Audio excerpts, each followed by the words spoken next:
Después de visitar el pequeño pueblo de Chernóbil, continuamos nuestro camino en auto por la carretera que une al pueblo de Chernóbil con la planta nuclear. Un trayecto de 15 kilómetros rodeado por árboles contaminados de radiación, y poco antes de llegar al edificio principal de la planta nuclear, me llamó la atención una enorme torre de concreto abandonada, así que me acerqué para mostrárselas. Estamos llegando en este momento y ahorita vamos a entrar a esta que es la torre de enfriamiento del reactor número 5 de aquí de la planta nuclear de Chernóbil. Cuando sucedió la explosión en 1986 solamente funcionaban 4 reactores, y este que tenemos aquí atrás a mis espaldas, la torre alta, es el reactor número 5 que se estaba construyendo, y se darán cuenta que solamente llegó al 80% de su construcción, y justo a un costado tenemos el reactor número 6 que apenas estaba comenzando su construcción.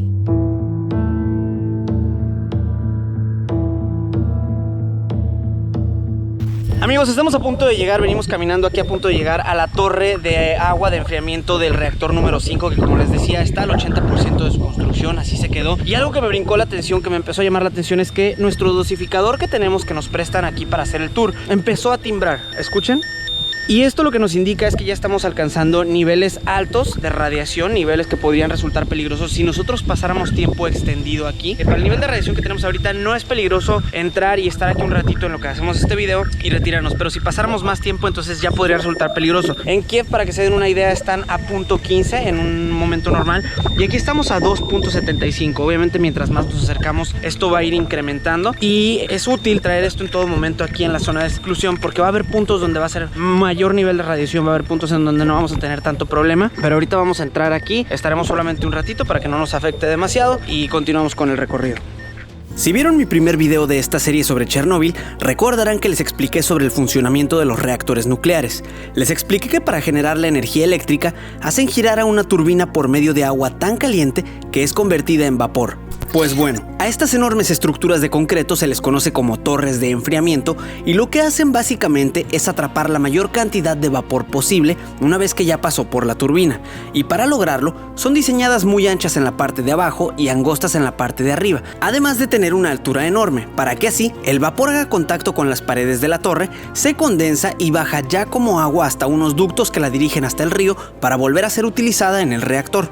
Tal vez se te hagan similares a las torres de la planta nuclear donde trabajaba Homero Simpson, y sí, prácticamente las torres de la caricatura son una representación de esto, que es una torre de una planta nuclear real. Y ahora ya sabes que lo que emana no es humo ni gases tóxicos, sino simple vapor de agua. Y esto es importante saberlo porque mucha gente piensa que las plantas de energía nuclear son muy dañinas para el planeta, y la realidad es que siempre y cuando no existan accidentes como el de Chernóbil o Fukushima, las plantas nucleares de hecho generan muchísimo menos contaminación que otras formas más populares de hacer energía, como la quema de fósiles en las plantas de carbón. Esta estructura está impresionante, es como una de las cosas más impresionantes que pueden ver aquí dentro del recorrido. Tiene una altura de 80 metros, y por el diseño que tiene, la manera en que está diseñado más angosto en la parte de arriba, se encierra el sonido. Yo estoy ahorita escuchando todo lo que digo, escucho el eco, no sé si se alcanza a apreciar en la cámara, si gritamos es más evidente. Tenemos que ya avanzar al siguiente punto porque esto no podemos permanecer mucho tiempo aquí por el nivel de radiación.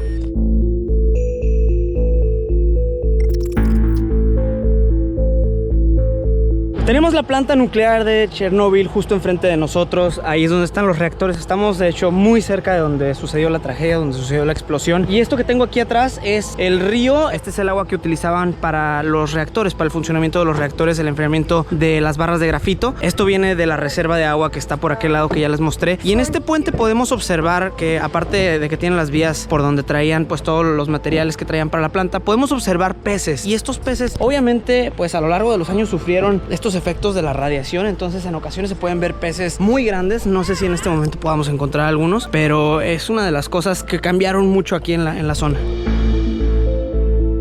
Bien amigos, seguimos avanzando en esta carretera que ya nos lleva hacia donde están los reactores, en donde sucedió el accidente. Esa ya es la planta nuclear de Chernóbil. Y aquí este es un buen punto para que ustedes puedan darse la idea de los 4 reactores que tenemos allá, que son los que funcionaban en esa época, en 1986. Y este es el reactor número 5 que estaba siendo construido y que ellos pensaban que iban a poder echar a andar. Una vez que sucedió el accidente, pues obviamente tuvieron que tomar medidas para evitar que el reactor número 5 se dañara con todos los desechos radioactivos que estaban siendo dispersos por por la atmósfera. Entonces lo que hicieron en ese momento como medida preventiva fue tapar todo la estructura del reactor número 5 con esta cubierta de metal. Si se fijan, tenemos ahí grúas que son de hecho de esa época. Así se quedó todo porque ellos pensaban que esto iba a ser momentáneo, que no era tan grave el problema. Y ya después, cuando se dieron cuenta de que sí era muy grave el problema y que definitivamente no iban a poder echar a andar el reactor, pues esto ya se quedó así, la estructura metálica se empezó a oxidar. Ahora, de aquel lado, como les decía, tenemos el reactor número 1, 2, 3 y 4 y ahorita nos vamos a acercar más para que lo vean de cerca.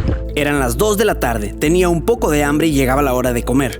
En el video anterior ya les expliqué el motivo por el cual está prohibido consumir cualquier alimento al aire libre y les conté acerca de los dos únicos lugares en toda la zona de exclusión en los cuales ustedes y yo como visitantes podemos comer. Pero antes les quiero mostrar estos ductos que me llamaron la atención, ya que por toda la zona de exclusión notarán que las tuberías de agua se encuentran elevadas a diferencia de cualquier otra ciudad en donde las tuberías son subterráneas. Esto se hizo después del accidente debido a que el suelo quedó tan contaminado que las tuberías no pueden estar en contacto con el suelo porque contaminarían toda el agua que aún es utilizada. Es la 1:30 de la tarde, llevamos un par de horas aquí recorriendo algunos de los puntos más interesantes de la zona de exclusión y de Chernóbil y ha llegado la hora de comer. Ahorita vamos a entrar a este lugar que es donde comen los trabajadores de aquí, de Chernóbil, de la planta nuclear, y les voy a explicar un poquito de cuáles son las opciones que ustedes tienen para cuando visiten en el tema de comida. Muy bien, amigos, les voy a explicar el funcionamiento de este aparato que a simple vista se ve muy complicado y estoy seguro que su funcionamiento es complejo, pero en realidad el motivo de esto es muy sencillo, es medir cuánta radiación tenemos en nosotros, y esto está colocado, por ejemplo, en este caso, en la entrada de la cafetería, de la zona del restaurante, porque obviamente necesitan tener cuidado de que no entres contaminado a una zona en donde la gente estará ingiriendo alimentos. La manera de utilizarse es muy sencillo, nos vamos a parar en esta plataforma y tenemos sensores a lo largo de todo nuestro cuerpo, en el tórax, en las piernas, en el pecho y en la cara. Tenemos que entonces poner esta posición aquí y aquí nos indica que estamos libres para pasar. Entonces ya se abre esta puerta y podemos entrar. Tenemos estas 4 indicaciones. Yo no soy muy bueno en ucraniano, pero esto nos dice que estamos aptos para pasar. Estos dos pues nos indica que sí estamos contaminados y entonces sería un problema y no podríamos entrar. Bueno, vamos a comer aquí. Esto es como una cafetería de escuela o de algún lugar de trabajo. Básicamente tienes una charola y vas eligiendo tus platos. Ok, escogimos pollo con pasta y ensalada.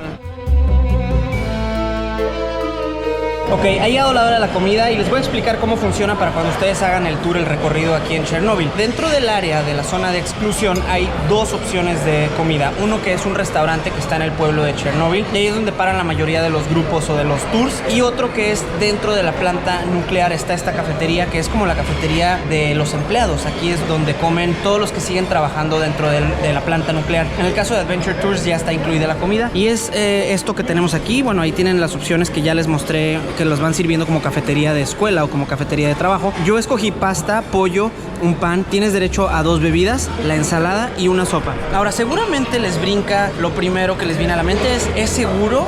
¿Corres algún riesgo al comer alimentos dentro de Chernóbil? La verdad es bastante seguro, teniendo en cuenta que estamos adentro de un ambiente controlado, que todo está sanitizado aquí adentro, y por otro lado los alimentos los traen desde Kiev, que son alimentos que no tienen nada de contaminación. Entonces es muy seguro comer todo esto que vemos aquí. Incluso con su dosificador se pueden dar cuenta que no hay niveles altos de radiación. Vamos a comer y vamos a continuar con el recorrido.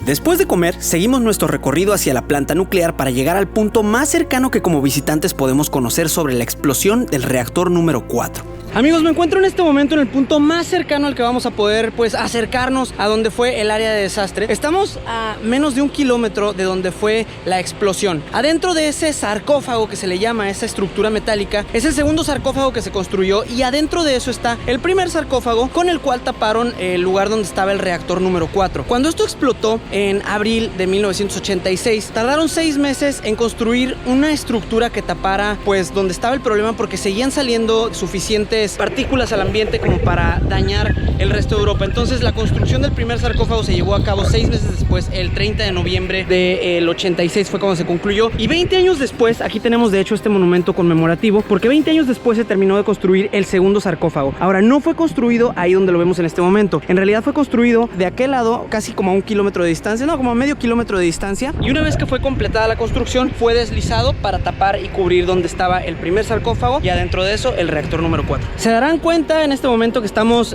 aquí súper cerca de donde estaba el reactor número 4, de donde sucedió toda la tragedia, y van a notar que traigo chamarra. Ustedes igual y no notan la temperatura, pero estamos casi a 26, 27 grados, hace mucho calor, pero es necesario traer la chamarra porque no está permitido estar aquí sin mangas. Aquí parte de lo que es, pues las reglas es que hay ciertos puntos donde la radioactividad es tan alta que necesitas tener cubiertas las manos. Lo ideal sería traer una camisa. Yo la verdad no venía preparado en mi equipaje con camisa, pero bueno, sí traía una chamarra, entonces tuve que usar la chamarra aquí forzosamente. Hay otras partes donde no es tan riesgoso, no es tan peligroso el nivel de radioactividad, pero bueno, cuando ustedes estén aquí en el punto que está súper cercano a donde fue toda la tragedia, sí van a necesitar utilizar manga larga. Ahora, cabe mencionar que estamos justo en el lugar en donde hace pues casi 30 años sucedió la explosión, y quiero nada más que se pongan a pensar o a imaginar ese momento en el que llegan los cuerpos de rescate después de recibir la llamada de emergencia, llegan los bomberos a intentar apagar lo que ellos creían en un principio que era cualquier incendio. Ellos no tenían idea como de la magnitud del problema y sobre todo del problema que había en el ambiente. Ellos, al estar respirando aquí todo ese humo, o eso que ellos pensaban que era cualquier humo de cualquier incendio, pasaban minutos para que varios de ellos murieran al instante, otros murieron días después, otros horas después. Y pues bueno, eso es uno de los sentimientos que nos da este lugar, el ponernos a pensar como en lo difícil que fue para la gente que tuvo que venir a solucionar el problema en un lugar tan crítico y en un lugar en donde los niveles de radiación estaban impresionantemente algo que nunca se había visto en otro lugar. Justo a un lado de la planta nuclear, como les platiqué en el primer episodio, se encuentra la ciudad abandonada de Pripyat.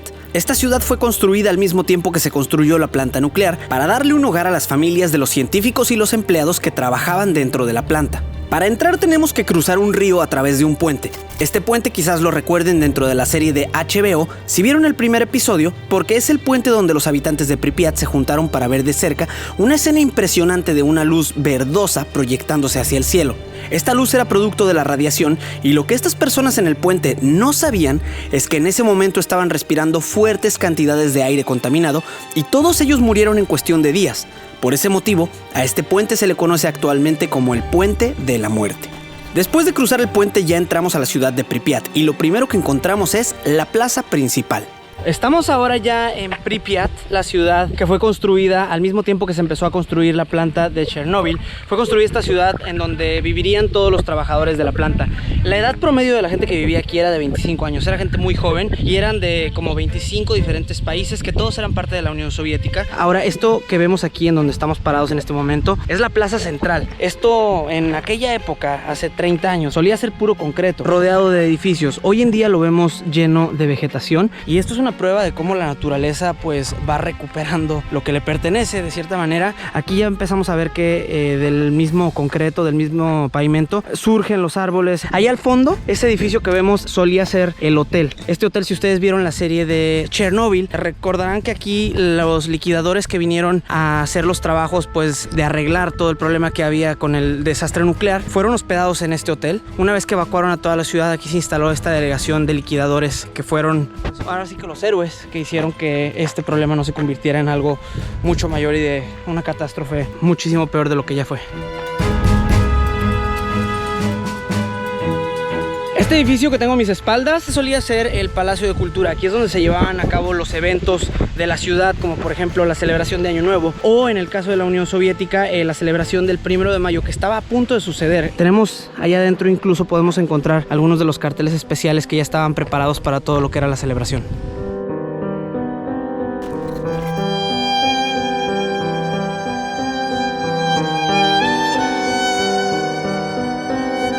Estamos en uno de los sitios más populares o más famosos de aquí, de Pripyat. Es la zona donde estaba la feria que se había instalado para conmemorar las fiestas del 1 de mayo. Un dato interesante es que la catástrofe, como sabemos, sucedió el 26 de abril de 1986. Fue como unos 6 o 7 días antes, 6 días antes de las celebraciones del 1 de mayo, para la cual ya estaba todo el mundo preparado. Pero como esto sucedió el 26 de abril, pues obviamente ya no dio tiempo de inaugurar esta feria que iba a ser inaugurada el 1 de mayo. Ahora, hay versiones que que dicen de la gente que vivió aquí durante esa época, que sí fue abierta el 26 de abril. Como el problema de la explosión fue el 26 de abril en la madrugada, para en la tarde pues ya todo el mundo sabía de ese problema, entonces la gente se estaba empezando a preocupar. Y para que la gente local pues no estuviera como angustiada o que no se empezaran a poner muy nerviosos, las autoridades de Pripyat decidieron abrir la feria desde el 26 y así pues bueno, que la gente viniera y estuviera más tranquila, estuviera divirtiéndose y se relajara y no estuvieran pensando como en qué podría estar pasando en la situación de la planta nuclear. Ambas versiones pues se manejan. La versión oficial es que la feria nunca se abrió, que nunca fue utilizada por la gente porque se iba a inaugurar el 1 de mayo. Una de las cosas interesantes de este lugar, lógicamente pues ya nada más quedan instalados los juegos que eran como más permanentes. Lo que tenemos aquí es los carritos chocones, tenemos estas sillitas y la rueda de la fortuna, que es como uno de los iconos más emblemáticos de aquí de la zona de Chernóbil. Las sillitas con el viento, tal vez ya notaron en las imágenes que se mueve, y aunque tú sabes que esto es pues por la misma fuerza de que el viento está moviendo el juego, porque tiene pues manera de girar libremente, sí te crea esa sensación como de que sabes que estás en un pueblo, en una ciudad que fue abandonada durante muchos años y que se siente pues una vibra extraña el ver este lugar abandonado, la feria en donde se supone que mucha gente iba a venir a divertirse, a pasarla bien, y en lugar de eso pues quedó abandonada y en el deterioro. En el primer episodio de esta serie, te platiqué que el accidente sucedió en 1986. Durante esa época la Unión Soviética aún existía y se encontraba en una llamada Guerra Fría contra Estados Unidos. Por este motivo, los gobernantes de la Unión Soviética no querían que el mundo se enterara del accidente, ya que eso los pondría en ridículo y mostraría debilidad ante sus enemigos. Esa, y el hecho de que el accidente era algo que nunca antes se había visto en el mundo, fueron las razones por las que no se tenía una idea clara sobre cómo solucionar el problema. Y uno de los errores más grandes fue la decisión de evacuar a los habitantes de Pripyat hasta después de 3 días del accidente. Para que te des una idea, inmediatamente después del accidente, los niveles de radiación en el ambiente eran suficientes para matar en cuestión de minutos a una persona. Pero a estas 50,000 personas se les dijo durante 3 días que todo estaba bajo control, que solo era un incendio y que no se preocuparan por nada. Pero fue 3 días después del accidente que el gobierno entendió la gravedad del asunto y mandaron traer a cientos de autobuses a la ciudad de Pripyat para evacuar inmediatamente a todos los habitantes de la ciudad. Imagina lo impresionante que es una evacuación de esta magnitud, pero también imagina que tú eres un habitante de Pripyat y durante la evacuación los militares te dicen que solo lleves lo necesario porque la evacuación será solo por unos días y pronto regresarás a tu casa. Pues exactamente esto fue lo que les dijeron a estas miles de personas que tranquilamente se fueron de sus casas con una maleta pequeña y algunas pertenencias, pensando que regresarían en unos días sin saber que ese día de 1986 sería la última vez que vivirían en su verdadero hogar. Muchas de estas personas murieron tan solo unos días después, algunos otros vivieron meses y para los que lograron vivir más años, incluyendo gente que hasta el día de hoy sigue viva, en muchos casos se registraron enfermedades causadas por la radiación, cáncer y mutaciones genéticas. Inmediatamente después de haber evacuado a las ciudades de Pripyat, Chernóbil y pueblos dentro de la zona de exclusión, el gobierno soviético reclutó a miles de personas que se encargarían de limpiar toda la zona para evitar que la contaminación se siguiera expandiendo. Fueron alrededor de 600,000 personas que durante varios años realizaron diversas tareas de limpieza y a estas personas se les denominó los liquidadores. En otras palabras, la ciudad de Pripyat realmente no quedó del todo abandonada después de la evacuación, porque los liquidadores vivían en el hotel de la ciudad y en algunos otros edificios y campamentos aledaños, mientras en grupos realizaban labores muy específicas de limpieza, como por ejemplo, matar a todos los animales de la región, incluyendo mascotas y animales silvestres, porque estos podrían contaminar a otras regiones fuera de la zona de exclusión. Otro grupo de liquidadores se encargaba de lavar con agua los edificios, las calles, las banquetas de toda la ciudad. Otros entraban casa por casa a cada uno de los hogares que tan solo unos días antes habían sido habitados y con unos aparatos que miden la radiación iban recolectando todo aquello que estuviera contaminado para enterrarlo en unos depósitos especiales. Ropa, juguetes, muebles y toda clase de pertenencias fueron enterrados y cubiertos con concreto en las afueras de la ciudad. ¿Pero qué pasó con los habitantes originales de Pripyat? Esa es una duda que mucha gente tiene y que en otros documentales nunca se platica. La verdad es una historia muy triste, ya que después de la evacuación, como te contaba, a los habitantes se les prometió regresar después de unas semanas y durante ese tiempo fueron instalados temporalmente en hoteles en las ciudades cercanas, principalmente la ciudad de Kiev. Pero un gran problema que enfrentaron fue el rechazo de la sociedad en estas otras ciudades. Nadie quería tener contacto con ellos, los llamaban personas radioactivas y querían que se fueran de su ciudad. Fue entonces que la Unión Soviética construyó una nueva ciudad llamada Slabutich y esta ciudad fue creada exclusivamente para dar un nuevo hogar a las personas evacuadas de Pripyat. Actualmente la ciudad sí existe y cuenta con cerca de 25,000 habitantes y prácticamente todos son extrabajadores de la planta nuclear de Chernóbil o familiares, y muchos de ellos actualmente laboran en la planta realizando trabajos de mantenimiento, y para llegar a su trabajo realizan diariamente un recorrido en tren que atraviesa una parte de Bielorrusia desde Slabutich hasta Chernóbil para ir a trabajar. Vamos a entrar ahora a este edificio, es el más alto, uno de los más altos de aquí de Pripyat. Vamos a ir al piso 16 y es un complejo de apartamentos, está completamente vacío ahora y vamos a tener una vista de Pripyat desde arriba.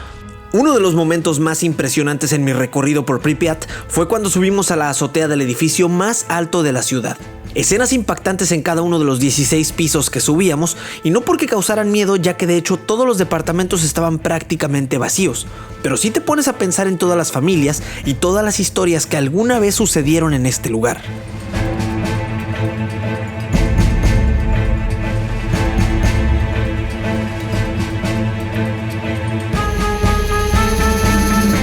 Subir en este momento al piso 16 del complejo de apartamentos más alto, uno de los más altos aquí en Pripyat. Tenemos hacia aquel lado está la planta, ahorita se las enseño. De aquel lado tenemos el norte de Pripyat. Esta ya es, digamos, la última calle. Esos departamentos que se ven ahí son el límite de Pripyat. Después está bosques, pantanos, y a 10 kilómetros hacia aquel lado, hacia el norte, tenemos ya el límite con Bielorrusia, el país vecino del norte de aquí de Ucrania. Si nos vamos hacia este lado, vamos a observar allá al fondo un radar que en un momento más les voy a mostrar. Y tenemos la planta nuclear. De aquí se logra ver con mucha claridad el reactor. Imagínense la gente que vivía aquí en la ciudad de Pripyat, que está muy cerca. Cuando fue la explosión, imagínense las personas que tenían familiares trabajando en ese momento ahí en la planta. Era gente que vivía aquí. Entonces los familiares pudieron escuchar y sentir la explosión el momento de la madrugada que sucedió el accidente, y tenían una vista hacia el accidente que tuvo, el fuego y todo lo que estaba saliendo de humo.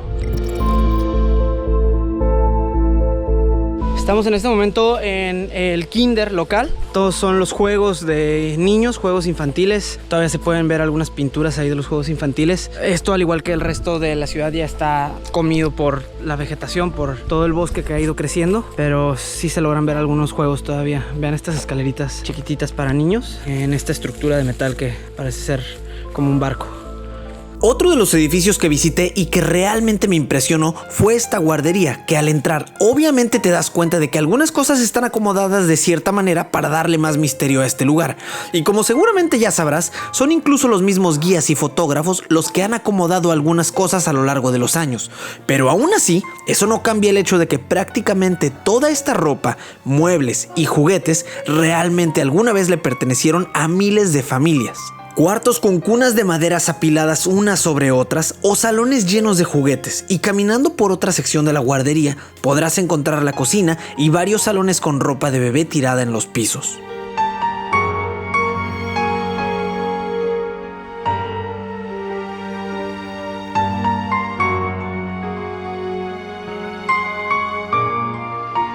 Escondido ahora entre esta zona de vegetación, estamos llegando a otro de los puntos más importantes de aquí de la ciudad de Pripyat. Esta es la alberca, y esta alberca, como dato curioso, estuvo funcionando hasta 1998. El accidente fue en el 86 y hasta 1998 esta alberca estuvo funcionando, porque una vez que sucedió el accidente, los liquidadores fue de los lugares de Pripyat que dejaron más limpios para poder seguirla utilizando, y era utilizada tanto por los mismos liquidadores como todos los empleados que siguieron trabajando aquí en la planta durante tantos años. En la actualidad hay 2 edificios que siguen funcionando aquí en Pripyat. Uno de ellos, por ejemplo, es la lavandería, en donde lavan toda la ropa de los trabajadores y todo, para que ahí se quede todos los desechos radioactivos. Y pues bueno, la alberca, que estuvo hasta el 98, fue otro de los pocos edificios que se mantuvieron en servicio.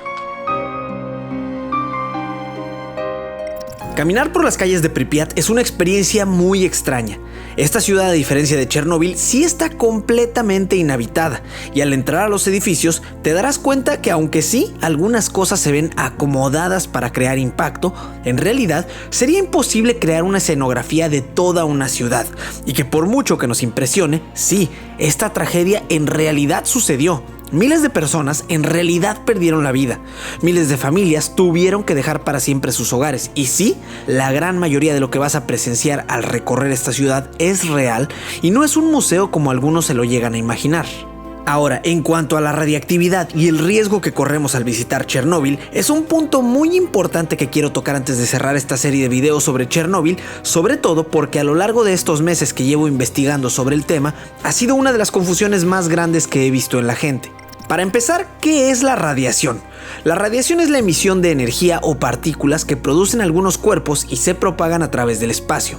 Y es importante que comprendas que la radiación está en todos lados. El Sol emite radiación, la Tierra emite radiación, incluso nosotros los seres vivos emitimos radiación. Pero entonces, ¿por qué le tenemos tanto miedo a la radiación? Seguramente porque asocias la radiactividad con algo que te puede dar cáncer, y sí, podría ser el caso, pero la radiación de un elemento inestable como los contaminantes radiactivos de Chernóbil solo representan un riesgo fuerte cuando la cantidad de radiación es muy elevada o en el caso de que la radiación sea de menor intensidad cuando estás expuesto a ella por tiempos prolongados. Pero actualmente los niveles de radiactividad en la mayoría de los lugares de la zona de exclusión han disminuido bastante. No tanto como para que sea seguro rehabilitar la zona, pero sí lo suficiente para que una simple visita de 1 o 2 días no represente ningún peligro de exposición a la radiación. De hecho, para que te des una idea de qué tan seguro es visitar Chernóbil en la actualidad, durante 8 horas que yo pasé recorriendo este lugar, acumulé menos de la mitad de radiación en mi cuerpo que lo que recibo en cualquiera de mis vuelos intercontinentales. Y esto se debe a que durante un vuelo a 37,000 pies de altura, tienes menos cantidad de atmósfera que te proteja de la exposición a la radiación solar.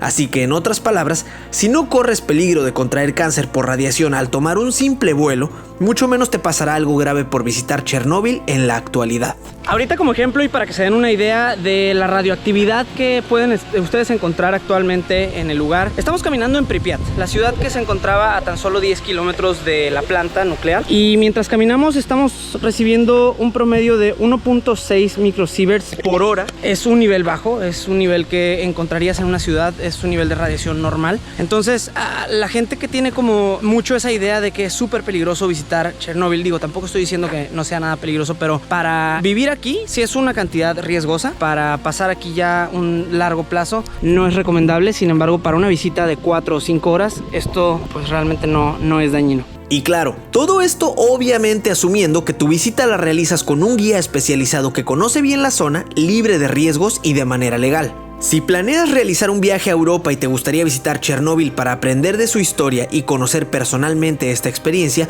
yo te recomiendo realizar un recorrido con Adventure Tours in Ukraine. Yo los contacté desde México por medio de su página de internet y ellos me ayudaron en todo el proceso de conseguir el permiso de acceso a la zona de exclusión, el permiso para grabación con el dron y me llevaron desde mi hotel hasta Chernóbil y de regreso.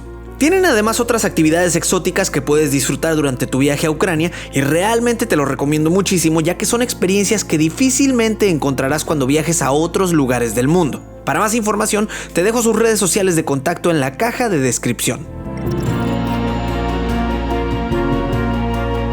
Les voy a contar la historia ahora de esta que es una de las estructuras más impresionantes que podemos ver durante el recorrido por Chernóbil. Esto que tenemos aquí, ahora que pues ya la gente ya lo sabe, es un radar. Pero en aquella época de la Guerra Fría estaba muy bien guardado este secreto. Esto es una estructura que era estructura militar de la Unión Soviética.